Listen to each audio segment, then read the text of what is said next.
अंतर्गत विद्यार्थ्यांकडूनच अभ्यास करून घेणार आहोत. चला, नाम याचे वाक्य कोण सांगतंय? सांग बेटा. एखाद्या व्यक्ती, वस्तू, पदार्थ, प्राण्याला दिलेल्या नावाला नाम असे म्हणतात. छान. उदाहरणार्थ दूध, तेल, तूप, रोशनी, नाशिक इत्यादी.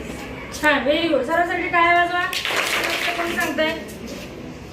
नामाऐवजी वापरल्या जाणाऱ्या शब्दाला सर्वनाम असे म्हणतात. उदाहरणार्थ तो, ती, त्या, त्यांनी, आम्ही, आपण. छान, व्हेरी गुड. सर्वांसाठी टाळ्या वाजवा. विशेषणाची व्याख्या कोण सांगताय? छान, सांग. नामाबद्दल विशेष माहिती सांगणाऱ्या शब्दाला विशेषण असे म्हणतात. छान. उदाहरण? उंच, भव्य, सुंदर, चांगला. छान. टाळ्या वाजवा यांच्यासाठी. वाक्याच्या अर्थपूर्ण करणाऱ्या क्रियावाचक शब्दाला क्रियापद असे म्हणतात. उदाहरणार्थ बसतो, धावतो, नाचतो, पोहतो. टाळ्या वाजवायच्या आहे. जातीमधला पुढचा भाग आहे क्रियाविशेषण अव्यय. व्याख्या कोण सांगताय? सांग रोशनी. क्रियापदाबद्दल विशेष माहिती सांगणारे शब्दाला क्रियाविशेषण अव्यय असे म्हणतात. छान. उदाहरण?